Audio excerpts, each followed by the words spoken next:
ভোটের ফলের 10 দিন পর প্রকাশিত হচ্ছে উচ্চ মাধ্যমিকের ফলাফল। 14ই মে উচ্চ মাধ্যমিকের ফল প্রকাশ হবে। এবছর মোট পরীক্ষার্থীর সংখ্যা প্রায় 7,10,000। মোট পরীক্ষার্থীদের মধ্যে প্রায় 44% ছাত্র এবং 55.6% ছাত্রী।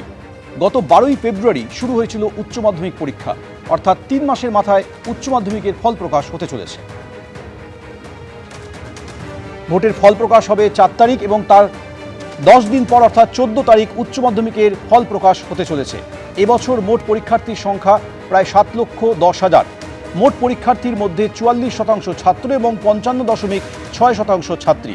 12ই ফেব্রুয়ারি শুরু হয়েছিল উচ্চ মাধ্যমিক পরীক্ষা, আর এবার 3 মাসের মাথায় বেরোতে চলেছে তার ফলাফল। 14ই মে উচ্চ মাধ্যমিকের ফল প্রকাশ হতে চলেছে। ভোটের ফলের 10 দিন পর উচ্চ মাধ্যমিকের রেজাল্ট আউট হবে।